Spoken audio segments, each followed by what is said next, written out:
Well, joining us now is Brad Palumbo. He is the host of Brad versus Everyone podcast. Thank you so much for being here. Really appreciate it, Brad. Welcome to the show. Absolutely. Good to be with you. All right, Brad versus Everyone. Let's talk about some of the stuff that's been going on that has been absolutely nutty in the news. Let's start off with first of all, tell everybody which side of the aisle you're on. Let's talk about who you are for a minute so that everybody kind of gets an idea. Yeah, well, easier said than done, actually. I put my politics somewhere on the center right spectrum, but I started out in traditional conservative media, but I'm much more independent minded. I really have a lot of criticisms of both sides. So it's a little bit hard to pin yourself down politically when you don't belong to one tribe. So I do my daily infotainment, information, and entertainment podcast every day, the Brad versus Everyone podcast on YouTube and all the other platforms where we make fun of all the insane people in the world. And oftentimes it's, internet crazies or far left people. But these days it's also oftentimes involves pushing back on a lot of really bizarre and I think overzealous right wing ideas. Yeah. Basically, my politics are maybe you could call them classically liberal, but a lot of times these days I feel politically homeless. I always thought of you as like a libertarian, right-leaning Yeah, libertarian. but that word just has such cringe affiliations and brand. But yes, basically yes, yeah. What's happened to it?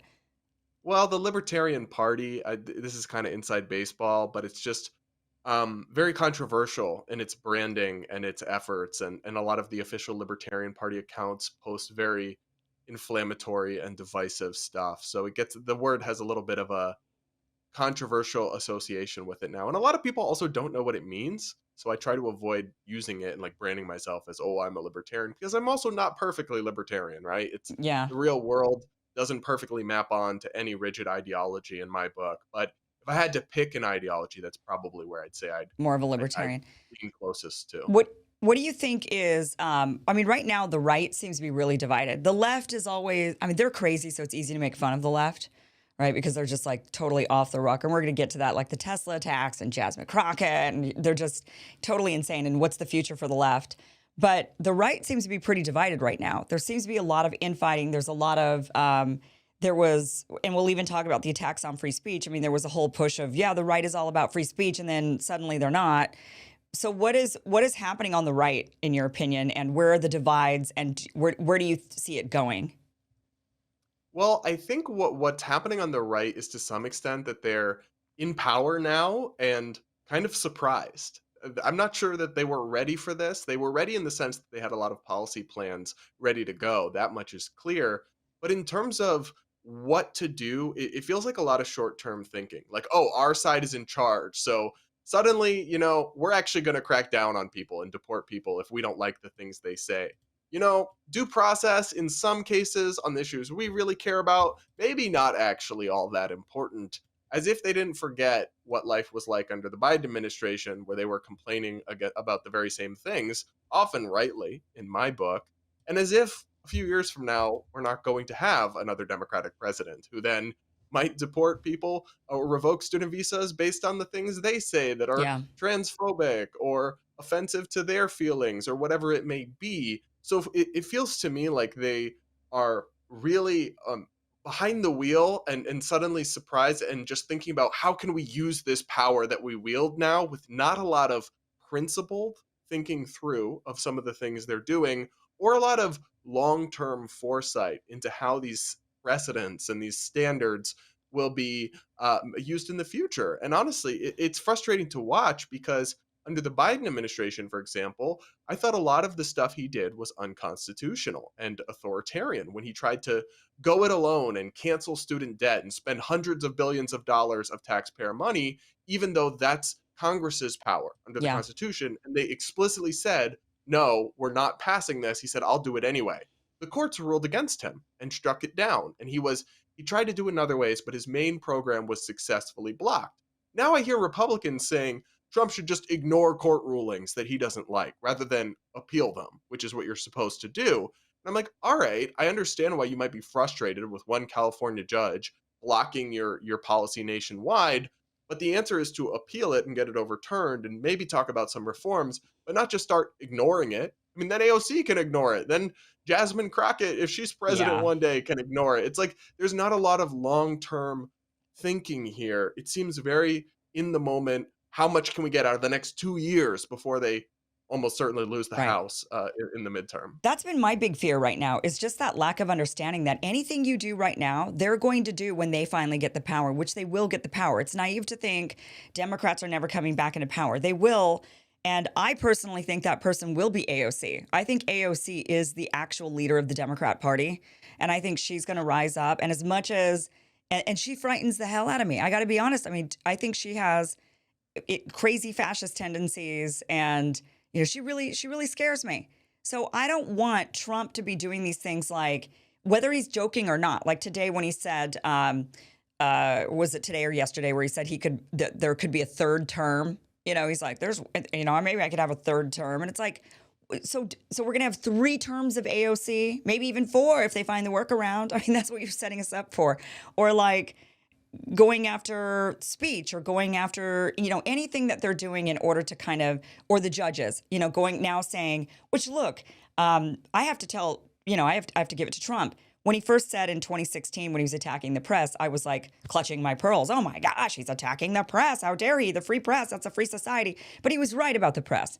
So these attacks on the judges, I try to stay a little bit more measured on the thinking, like, well, okay, I don't really like it, just on my reaction, just like the press.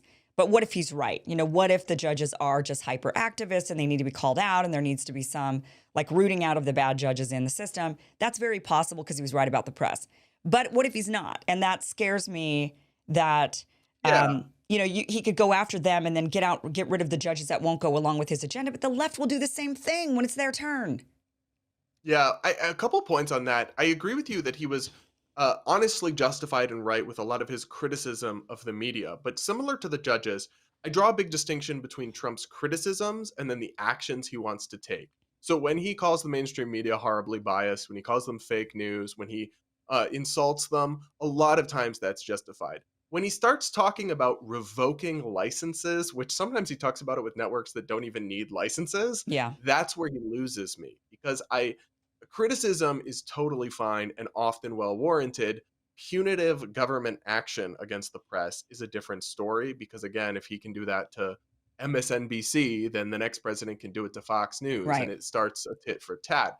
I feel similarly about the judges, but what I'll say is there clearly is a very real issue with the nationwide injunctions. Constantly, all you have to do is get one federal judge and you can block a policy nationwide, and then it gums up the system for months. And actually, under the Biden administration, there was legislation proposed by Chuck Schumer to roll back the authority and scope of these nationwide injunctions. So left and right does agree that these are out of control. But again, the answer needs to be some kind of sensible legislative reform, Yeah. not going rogue and ignoring judges or impeaching them because you disagree with them. There is a systemic problem here, but going full bull in a china shop to me is not the answer, Right. because again, it just sets a dangerous precedent, even if you agree with it in this specific situation, which I may or may not, depending which case we're talking about. It's a lack of foresight that concerns me with a lot of this stuff. And usually it's been the left that breaks things. I mean, they're the ones that typically the right will say, hey, we don't think you should be doing that. Like, for example, the nuclear option for judges. And it was the left that started that trend. And it was like Mitch McConnell saying, I don't think you should do this. This is, because conservatives have a natural desire to not make change, right? That's like the whole idea, the concept of conservatism. And the liberals are like, no, things can be changed all the time, and they want to change things constantly. And so it's nice to have that balance of the push and the pull. But Mitch McConnell warning them, don't do it, don't do it. And then, of course, the left does it. And then the right says, well, okay, well, since you did it, the rules have changed. And now we're going to play by the new rules that you guys set up. And it's usually the left, I feel like, that breaks the rules. And then the right says, well, now that it's broken and we're playing by new games, okay. But this time, I think the right, it's Trump who's actually breaking more of the rules, some of the rules, and like the left might have mentioned it before, but he's actually now breaking the rules. And that I hate that. I agree with you. I think that the fix needs to be done on an actual, like, legal, constitutional, basis where we actually think it through and we actually think through the consequences of, okay, so when the left gets the power, how are they going to use it? When the right then gets the power again, and it's maybe an establishment right-wing hack, how are they going to use it? Like thinking that through rather than just, I'm just getting my agenda. I'm just getting my way now because I need to, me. Yeah, but that is it. I mean, Trump, I think jokes aside, and he says he's not joking, but it's basically impossible. He's not going to get a third term. You'd have to amend the Constitution, which requires I don't know. 3/4 of the states, Roosevelt got one. 2/3 of Congress. Sorry, what? Roosevelt got a third term. That was before the amendment. That Oh, I was see. before Okay. the constitutional amendment. It was specifically put in after that because we don't want 3 terms or more. So you'd have to repeal the 22nd Amendment with another amendment to the Constitution Okay. in order to get rid of the 2-term limit. And that would require 2/3 of a vote in both houses of Congress and 3/4 of the states ratifying it. So simply put, it will never happen. Um, but so realistically, he's a lame duck president. So I think he's kind of thinking Leroy Jenkins, let's do everything I possibly want now, because he's not going to be the one who has to pick up the pieces. But the Right. Republican Party will. And if he breaks things and goes things too far, you're even seeing this with some of the tariff stuff, which basically a free trader. So, but even if you're not, some of the chaos and instability he is bringing about with the stock market, and he's even said, if prices go up, so be it. It'll be good in the long run. Or if we have a recession, maybe there's a little growing pains as we reshore America's economy. Well, all of that's not going to haunt Trump, but it Yeah. will absolutely haunt the Republican Party in this election and the next election. And so I guess it's not surprising that Trump is mostly just thinking about himself because Right. he is Trump. But if I were a loyal Republican foot soldier, I'd be pretty concerned about it. Yeah. If you're still tossing and turning all night and feeling edgy during the day, let me tell you about CBD from CB Distillery. Millions are turning to their CBD for relief because it works. In fact, over 90% of customers report better sleep with CBD. And it's not just sleep. CB Distillery offers targeted formulations for just about everything: sleep, stress, mood and focus, pain after exercise. They even have CBD for pets. And it's all made with the highest quality, clean ingredients. No fillers, just premium CBD. And with over 2 million satisfies customers and a 100% money back guarantee, CB Distillery is the source to trust. I trust them. I love my These are just little gummies, and you just take them when you're stressed out, which I have been lately. So I've been turning to my and it really does work. So if you're struggling with sleep, maybe stress or other health concerns and haven't found relief, make the change like millions are to CBD from CB Distillery. And for a limited time, you can save 25% off your entire purchase. Just visit CB Distillery and use promo code Kim. That's cbdistillery.com, promo code Kim, cbdistillery.com. Specific product availability depends on individual state regulations. Yeah, this kind of reminds me of the reason why the Fed was created, and it's the excuse as to the reason why they created the Fed. There was a whole different reason why they did it, but the excuse they used was the volatility of the currency. Right. And they were like, oh, it goes up, it crashes. There's like runs on the bank all the time. We've got to fix this. There's instability in the currency. So we need to centralize it. And that's why they claim they created the Fed. Where I'm going with this is we're seeing so much instability in politics. If it swings so violently every 4 years when we get a new leader in, and then we see everything that was done unraveled. I mean, we saw that in the first day. Trump got in there and unraveled everything Biden did and did his own thing. And in 4 years, if we get somebody else in there that unravels everything, and we're living in this totally volatile world where the rest of the world doesn't know how to function around us. Like, they don't know how to make a deal with us because they're like, America, the next president comes in and just like cancels the deal that we just did. So no one can make a deal with us. No one can partner with us. No one can trade with us. No one can do any of these long-term things with us because they're like, in 4 years, everything changes. That is going to lead to this sort of dystopian overarching control that needs to be implemented like the Fed, where somebody will come in and say, well, the nation's too destabilized. And so now we need to have this like one world government type thing. And all, I mean, that's what they're setting us up for with all this volatility. Yeah, I think you're right about the pendulum swinging too far and then the extreme. And even just the every 4 years, Trump, and I agreed with a fair amount of what he did early when he was signing all these executive orders. Some of them I disagreed with, but some of them, like rolling back a lot of the DEI stuff, I'm Yeah, all on board with. right, However, he's doing all of this, or a lot of it at least, by executive order, right, which Republicans used to understand anything that is done by executive order can be immediately undone by right, executive order. If you want lasting change, stability, you have to pass legislation. But passing legislation is difficult. It requires compromise and negotiation. Signing executive orders is easy. It yeah. just requires a press conference and a big gold pen to write your signature with, or even an auto pen. But yeah, if you're Biden, but that's why Trump was unable to undo it, because most of what Biden did, he did get a few bills passed, unfortunately, in my view, based on several of them on their merits. But a Yeah, lot of what he did was via executive order, and that's why Trump could come in and go, "All right, all done now, mostly gone." And that's not a stable way to run a country. right, My background is in economics, and one pretty uncontroversial idea in economics is that instability is bad for the economy because businesses and individuals need to be able to make projections about what the future will look like. If there's a new regulation or if there isn't, so be it, but we need to know what the next 10 years look like. If the tax rate is going to be X, so be it, but we need to know that that's the tax rate so we can plan where we're going to build right. our new plant, where we're going to invest. With Trump, with the tariff thing, it's the instability of it all that I think is perhaps more harmful than the actual policy, though I don't support the actual policy. Tariffs on this country, well, actually, I'll give them a month delay, but actually, Right. no, they're back on. This, and we're making an exception for this, but not this. That's what I think could be really harmful, and it's just even for us is exhausting. Imagine Yeah. being a normal American who doesn't get paid to deal with all this, and you're just trying to keep up.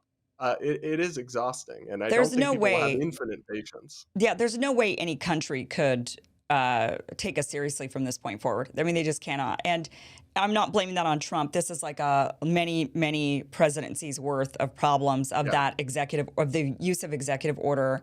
Really, I blame Congress more than anybody because Congress has just failed to do their job entirely. I mean, they just go and yep, all they're doing is news hits so that they could get their profile boosted so that they might end up having a shot at being the next president of the United States, right? I mean, that's all they're caring about. So they're just constantly campaigning and they don't get anything done. And really, in order to have stability, like you said, we need legislation. That's what has to actually happen rather than judges doing their judgments and the president signing executive orders. Congress has to do its job and they don't. And that has caused massive instability in the country. And now other nations look at us and think, yeah, Trump will be gone in 4 years. Maybe you could, the ones that don't like him and what he's doing will say, yeah, well, he'll be gone so we could go back to normal in 4 years. Oh, you go back to normal in 4 years for a minute and then somebody else, and then you don't know who the next person is or the next person after that. And it's got to be done through legislation. So I think the damage is done now. I think like with Ukraine, which look, I'm on the side of getting out of Ukraine.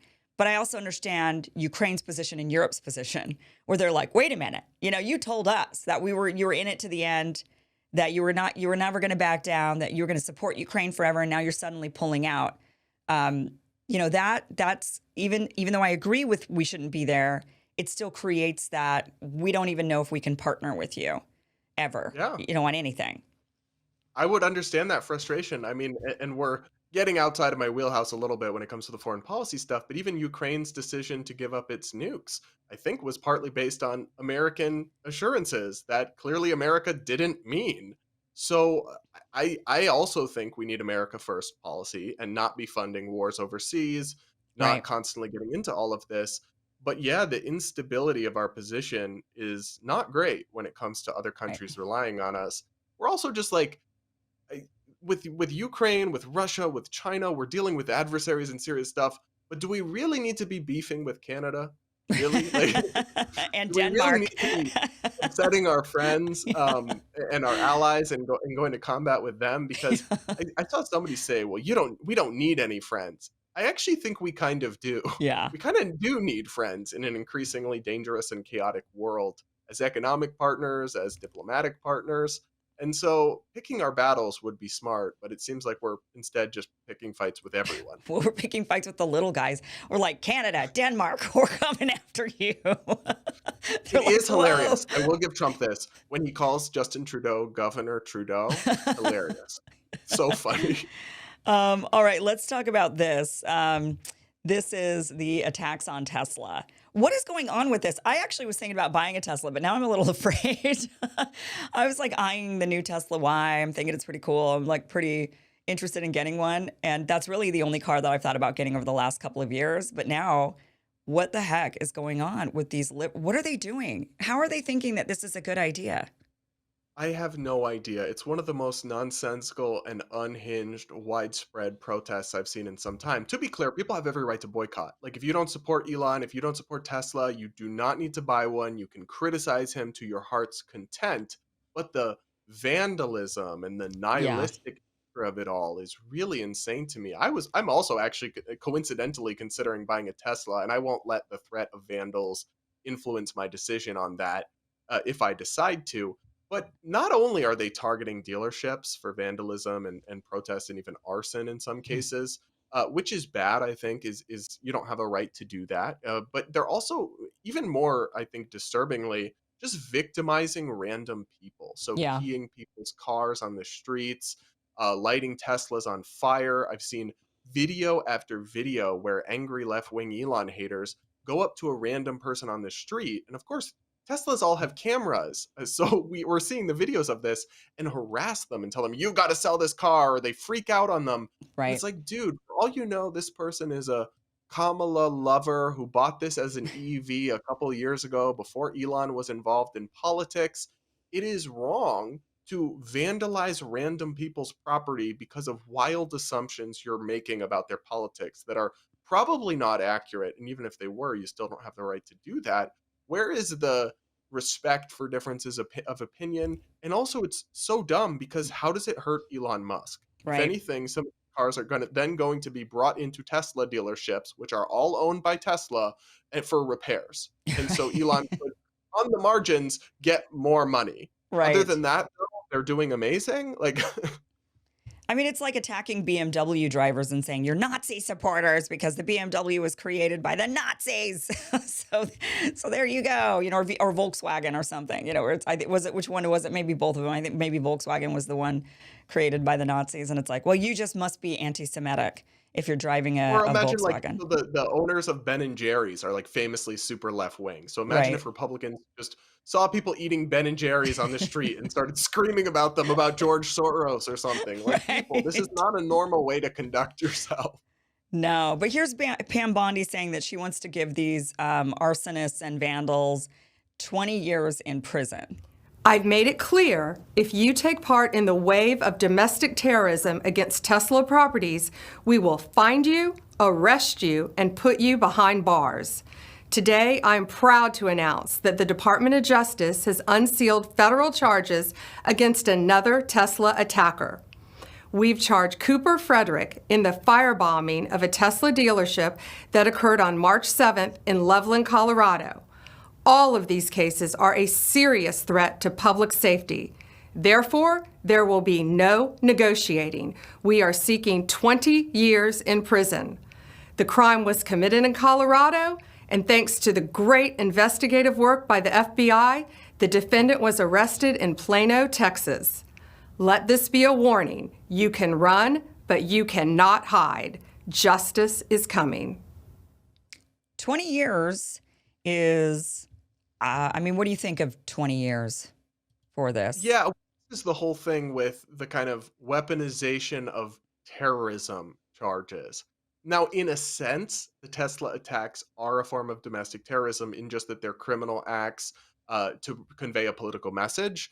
But at the same time, clearly we've seen this even with some right-wing sympathetic causes where the government labels something terrorism because it offends them politically, so they can punish it much harsher. Right, 20 years for firebombing Teslas is obviously excessive. I mean, you could rape a human being and go to jail for less time than that. right. You could kill someone and go to jail for less time than that, depending Yeah. on the charges and the circumstances. So that's obviously excessive to me. That video was slightly creepy, but at the same time, I do support people being arrested and held to account for this because one, it's wrong to destroy property like this, but two, they keep saying it's just property. Well, I have a feeling they'd feel differently if it was their property, their home, their car. But Yeah. regardless, you actually you can't make this bright line between property vandalism and human life. It actually often bleeds one into the other. So if you're firebombing a Tesla dealership, for all you know, there's a janitor in there who's about to get caught up in the smoke. I mean, we saw this with the Black Lives Matter riots and protests in 2020. They started out as a whole lot of peaceful protests, but some of them did descend into riots and looting. And it wasn't just property damage, though billions of dollars of damage was done.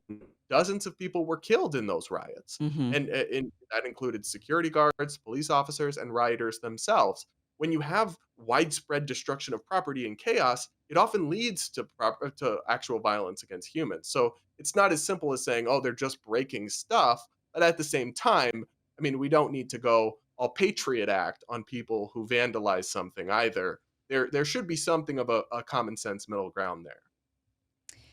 Yeah, 20 years is excessive, I think, because I don't think it's really terrorism. Excuse me, I need to sneeze. Well, excuse me.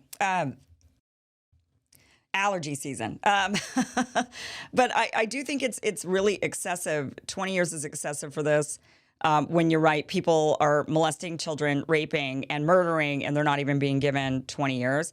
I also think that it sends the wrong political message. One of the reasons why these people are so upset and why they're vandalizing, and not that they should win in any way, shape, or form, but they're believing that Elon Musk has too much control over the government, right? I mean, that's what they're like, you're controlling the government, and so we're going to blow up all your stuff and light it up on fire. And then Pam Bondi comes out and says, like, how dare you harm Dear Leader's businesses and products? And we're going to give you 20 years because you're going after Dear Leader. I mean, that's that's almost verifying what these people are upset about. It's almost verifying, because what other, we should be using the Attorney General's office to protect the children, to protect people who are being harmed physically, rapists, right? All of these things. And yet it's to protect Teslas. I mean, in a way, like I said, these people absolutely should go to jail for sure. 20 years to me is just really excessive. It is excessive to me, and I agree with you that it's not really terrorism in the sense of what should be considered terrorism. Yeah. It may be terrorism under the concept creep that we've now labeled terrorism, where it's expanded a lot in politically convenient directions under the past administration and the George Bush administration. Actual terrorism is 9/11, right? It is that kind of thing. Driving your car into a Christmas market, 9/11, stabbing about, like having a where you're afraid to go to a movie theater, or you're afraid to go out because you're worried that something like this is going to happen, and it's all for a political motive. But just vandalism for political, protesting for political, or that's, I mean, all this is honestly is, this looks like France now. But this is how the French protest. I mean, this is exactly what they do, is that they go all out. They light things on fire. Right. That's all this is. And this is just called protesting in France. We saw this during the Yellow Vest protests, when they were lighting everything up on fire and they were doing this kind of stuff. But it's wrong. Shouldn't do it, I suppose. But I guess it depends on the circumstances. But it's I don't think the other thing, though, is it's disturbing to see so much of like liberal America actively cheering it on, though. I mean, there was a really alarming clip from The Daily Show where he played a bunch of clips of news of people's cars being vandalized, and the audience cheers, like celebrating this. And I'm like, you're clapping and cheering for the fact that random people's property is getting destroyed in a way that doesn't affect Elon at all and just victimizes your neighbors. I feel like this whole thing is kind of an example of just how sick our culture is when it comes to politics, because one side is cheering for petty crime against innocent people, and the other side is trying to throw the book and exploit terrorism charges to lock up people they dislike after just complaining about the previous administration doing that very same thing. Yeah, but now that I think about it more, I always try to take a situation and flip it and make it something else, and then see how do I feel about it. And France, for example, the Yellow Vest protests, what were they protesting? The government, the liberal government, going overboard and taxing more, like giving them more gas tax, essentially. And the people had it. They didn't want any more big government taxing them to death. So they started lighting stuff on fire. I mean, they went out there and they rioted. Molotov cocktails were thrown. stuff was lit up on fire. And I got to be honest, I cheered. I mean, yeah, you know, I thought this is what do you expect when there's this kind of this government overreach? What do you expect the people to do? This is how revolutions happen. I've never fully understood this concept of, well, you can have a revolution, but it needs to be peaceful. Bullshit. What revolution was peaceful and a new country was formed and governments were ousted? I mean, there was a whole entire era of off with their heads in Europe. I mean, that's what they had to do in order to oust the monarchies. So I'm not really on the vein of like, I'm not advocating for violence. I don't want to make it sound like that I am, but I'm also not naive to the fact that I think sometimes violent revolution is probably the only way forward. You know, as long as you don't let like the real extremists take over after the violent revolution. So I don't know. I mean, I think these people are revolting no differently. This is no different. We're not really talking about revolutions, though. We're just talking about kind of garden variety protests today. I mean, obviously, violence is required to overthrow a government, but you can just peacefully protest something. And in American politics, traditionally, when peaceful protest crosses into property destruction and actual violence, it tends to backfire against the cause. We saw this with BLM, right? They originally had a high watermark of support for George Floyd and police reform. Then they started burning cities indiscriminately. And I don't think that's what caused BLM to go off. I mean, I think that the issue with BLM was when they were saying defund the police. They started getting to the point of like no police ever. And people were like, well, wait a minute, I'm not really for that. And then when they were creating encampments and saying we're our own country in the middle of a city, you know, I just don't, yeah. I think that what they asked for was so bizarre. Like, how can you protest? And whereas the yellow vest, what did they ask for? It was very simple. They didn't want this damn gas tax. And I think they got that in the end, even with burning up all these cars and buildings. I think they ultimately got what they wanted for the most part. And at least their message was clear and their ask was clear and it was obtainable. I don't really want that normalized in American politics, though, that if you throw a big enough tantrum and light enough things on fire, you get your way. You're only going to get more of that. Well, I mean, we did have the Boston Tea Party. I mean, I think, you know, yes, I think it can send a message if you use it sparingly and if you use it in the right way. And I think what these people are saying, which I understand. I mean, I'm all for cutting government waste, fraud, and abuse. So I'm not against DOGE and what they're doing, but I understand that there are a lot of people who are, and they feel like, and it's creating a lot of job loss. I mean, every day I keep opening up the news and I hear about all of these federal workers who are going to be out of a job. And I'm thinking, do we have the economy? I have a lot of friends without a job right now. Prior to DOGE, prior to Trump, they've been looking for a job for a year now. And they've said the job market is horrible. And it's been horrible for people for a long time. So under Biden, and then Trump comes in and puts more people into the job loss market, and they're all competing with each other. And I'm just thinking, I don't know how that's going to pan out. I think that we're seeing a lot more, unemployment claims, and how's that? Do we have the economy to put these people back to work? I don't think we do right at this moment. I know they're trying to bring jobs back, but they're not here yet. So I don't know. I think they're protesting job loss, and that I think is legitimate. I think a lot of I think the DOGE stuff has gone off the rails a little bit in its execution. I support a lot of the goals, but they are they're moving quickly and breaking a lot of things, and they absolutely are leaving victims in their wake. And I'm not going to say those frustrations are totally invalid, but a lot of the anger against Elon seems to essentially be anger against what people asked him to do. So keep say them. Yeah, oh, Trump handed over control of the government to an unelected billionaire. Trump campaigned on, I am running with Elon Musk. I will put him in charge of the government to cut waste, fraud, and abuse. And then he won the election and did that. Right. So a lot of anti-democratic nature and narrative from the protests doesn't make sense to me. He's an unelected bureaucrat, except people basically did vote for this. Right. No, and I agree with that. People did vote for that. I like that he's doing it. I think it could be done maybe differently in some ways, just like you mentioned. But fundamentally, I think it is what we vote. It is what people voted for, right? This is what people wanted. Can we talk about this woman, Jasmine Crockett? What is going on with the left? Is this their new? This is who they like. This is their. I thought that. Is this the direction they're going in? So this woman, Jasmine Crockett, is a congresswoman, right? Where is she from? Texas. Yeah. she's made some controversial statements lately. She criticized, who was it that she criticized for having a white wife recently? So she's kind of being accused of Oh, being a the racist. Republican Byron Donalds, Byron the black Donalds, who has congressman. and she was like, oh, he has a white wife, and so she's kind of did the race thing, and that really turned a lot of people off. She's attacked people, like physically. Did she physically attack somebody? I don't. Well, that was interaction she had with a reporter, and I don't know if she attacked him or if he invaded her space. Kind of hard to tell from the Uh, footage. But she's incredibly combative and bombastic, and is honestly reminds me of like a left-wing Donald Trump, except not funny. So just the right. nasty part, and none of the humor or charisma.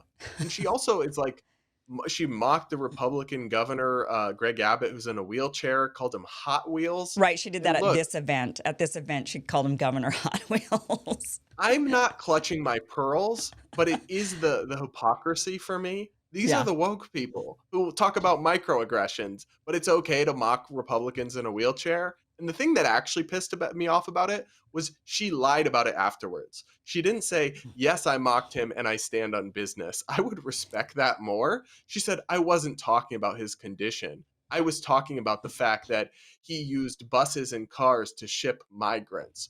Girl, that is a lie.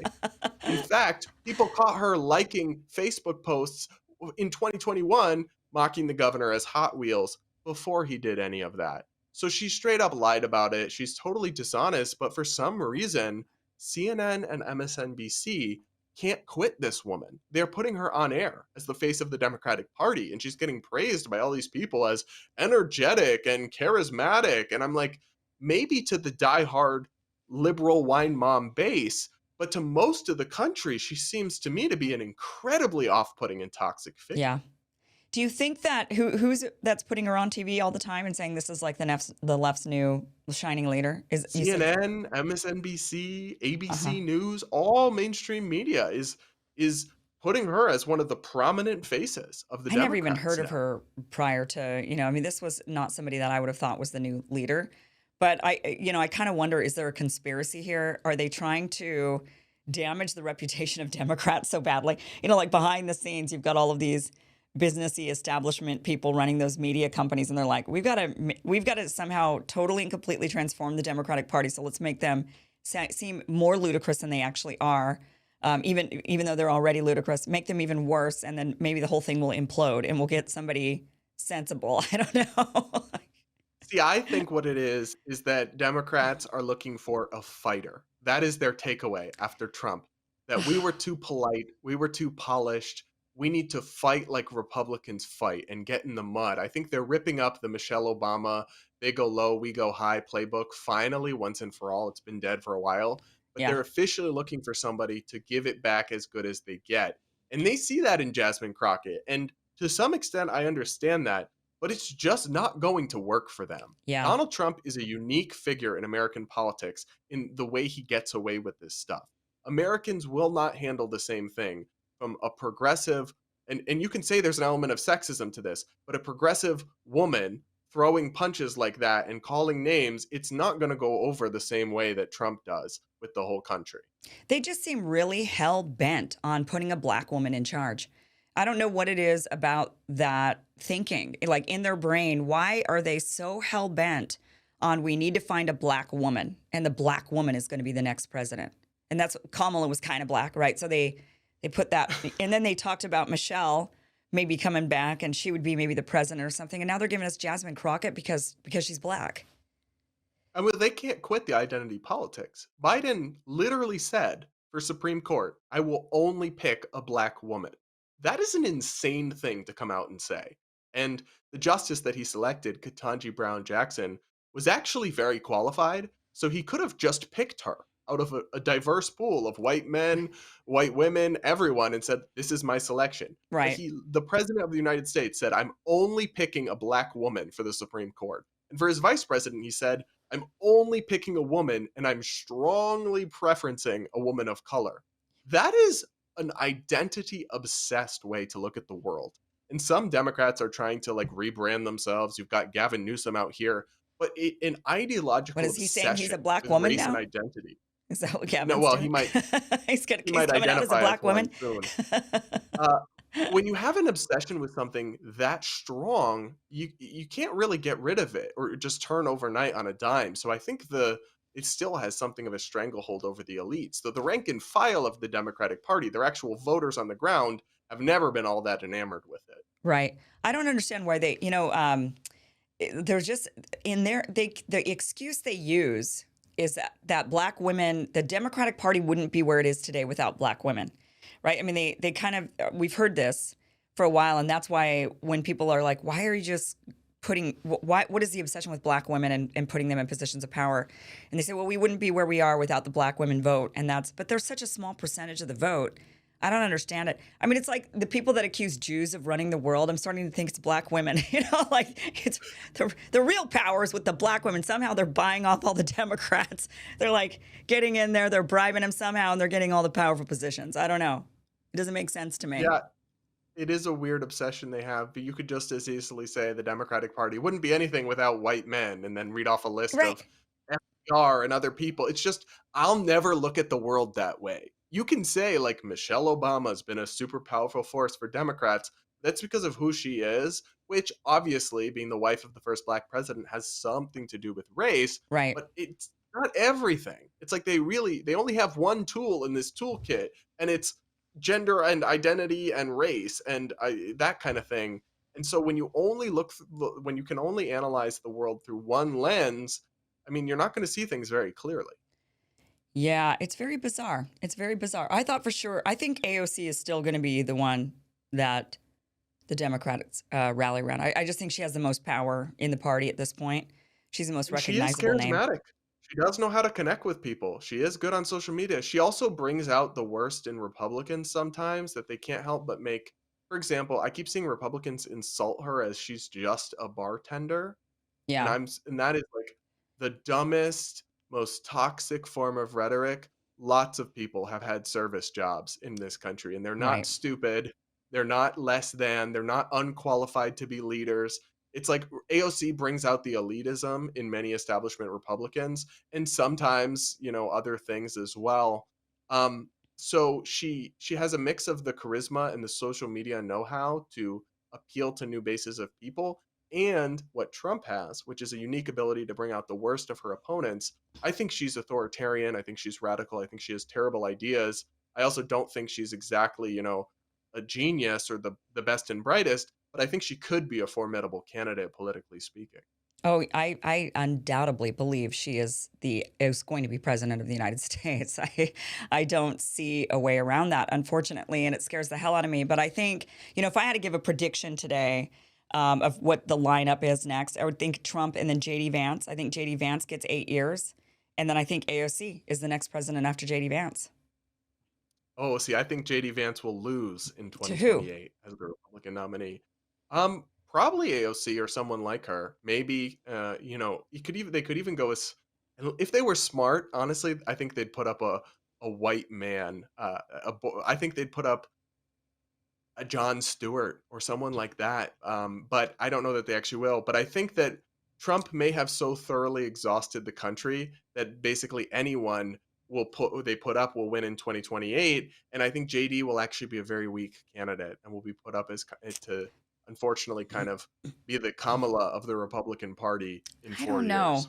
I like JD. I mean, I don't agree with him on everything, but I do think he's sensible in a lot of things. And I mean, even his text, that came out in that the signal debacle. I mean, even him being the one that was like, really, are we doing this? Because this isn't really exactly America first, and I think that shined where his brain actually is. He understands who his boss is, but I think it really, I think that actually, that leak showed JD in a good light overall because of that America first thinking.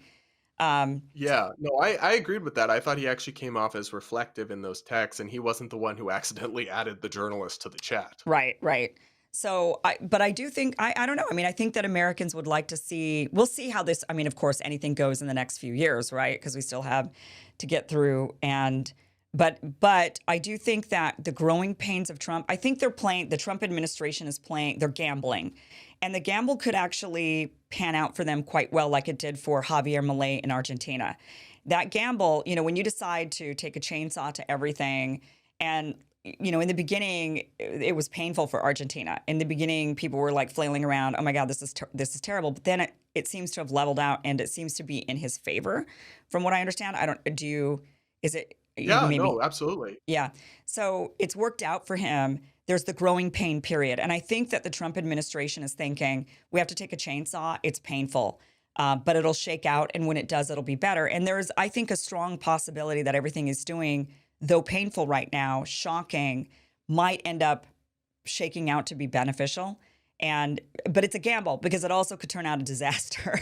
So we kind of have to wait and see. And when we see, I think I have a hunch that'll probably be better overall, that Americans will be happy with it. And I think that they would want to give J.D. Vance his shot at the presidency. And I think he would be a strong candidate just seeing how he's been. But then I think it's AOC.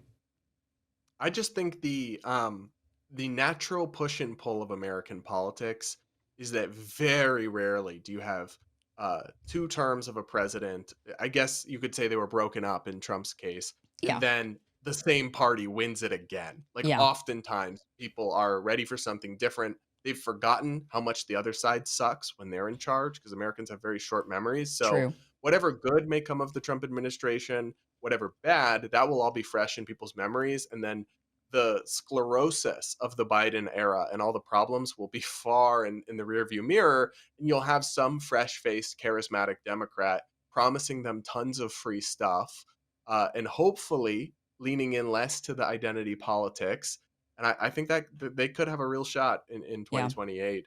Just given that natural push and pull. I mean, we'll find out. But I do think it's AOC. I mean, I understand that the Democratic Party's scrambling to try to find somebody else. They're doing like this whole Jasmine Crockett thing, or they did Stacey. There's a lot of other people. I mean, AOC hasn't been old enough. I don't even know if she's still old enough to run for She president. will be, I think, in 2028 for the first time, but I could be wrong. I don't think she'll run in 2028, but I do think she's in the lineup. And I think that I don't know of anyone else in the Democratic Party that has the charisma that AOC has. And it's the same charisma Trump has, and it's the same charisma Bernie Sanders has. And I don't know if the left is going to make that same mistake of screwing over like they did Bernie Sanders. I think the old guard will be gone, and so the new generation will say we want the most charismatic leader that fires everybody up. And unfortunately, that is AOC on that side. I just don't see a way around it, guys. I don't. I think we're getting, but that should scare the shit out of everybody in a way of like, so then think about everything Trump is doing, the administration is doing right now, and all the executive orders and all the unraveling and all of these kind of, and just think, when you give AOC that office and that pen, do you want her to have that power? Yep. Because that coming. Is such a good point. Because, for example, student visas, if they can go after anybody and revoke their student visa and deport them because they criticize Israel or even support Hamas or however you want to frame it, right? Not crimes, which is a different story if they've come and committed crimes. Well, Totally. Guess what? All AOC has to do is say, well, the government of Israel is a terrorist state, and so we're going to deport pro-Israel students now because they support terrorism. It's that easy, actually, for that shoe to flip on the other foot. Trump, it's not getting talked about that much out of legal circles, but one thing I'm concerned about is Trump is taking punitive executive action against law firms for who they represented, Democratic-aligned law firms who represented Hillary Clinton and other of his enemies. And as much as some of the actual conduct that the law firms engaged in he can be criticized and is deeply suspect, like the composition of the Steele dossier and that kind of a thing, he's revoking government security clearances, which basically makes it impossible for them to represent lots of different clients they work with, because you need those security clearances to do the job, to review the evidence. And he's prohibiting government contractors from doing business with them. That, is going to be replicated by a Democratic president. Can come in and do that to pro-life law firms, to the pro-gun law firms. Like, this is not a game you want to play, but they're just thinking about owning the libs in the short term. And I'm sorry, but I'll never be on board with own the libs at any cost, when the shoe will be on the other foot before we know it. Yeah, it will be. And that is, I think, the most frightening part, and everybody should be paying a lot of attention to that. Brad Palumbo, thank you so much for joining us and giving us your great insight. It's always fun talking to you. You're always so fun to watch. I'm watching your YouTube channel from time to time, and you do great breakdowns of especially the insanity on the left, which I think everybody should check out. You've been doing a lot of stuff on the woke, the trans stuff, right? I mean, isn't that one of the topics you hit a lot Yeah, on your I YouTube mean, channel. for sure, because somehow I ended up getting lumped in with it as a gay guy. How my rights and my acceptance got lumped in with medically transitioning minors, I'll never quite know, but it is where we're at. And so I push back on a lot of that stuff because we're actually starting to see gay marriage support go down Yeah. because it's been lumped in with all this. And I push back on a lot of that stuff because even a lot of gays and lesbians and bisexuals do not agree. I've always supported the rights of trans adults to live however they want, Sure. and I always will. But with medically transitioning minors, with trans women who are biologically male in women's sports, a lot of this stuff, they've really, really pushed the envelope. And it's bringing backlash against us for things a lot of us don't even support. Yeah. But most people are too afraid to speak out. I'm not. You can say a lot of things about me, but I'm opinionated and I'm not shy. So that's why I speak out about that so much. Now, where is Brad versus Everyone podcast? YouTube is the main platform, but Okay. it's also on all audio platforms and audio only. But yeah, YouTube, Monday through Friday, every single day we do a show. Check it out. All right. Well, I have that link down below. Brad Palumbo, thank you so much for joining us. Really appreciate it. Thanks for watching this clip from the full Kim Iverson Show. You can check out the full show by visiting KimIversonShow.com Monday through Friday, 2 p.m. Pacific, 5 p.m. Eastern. See you there.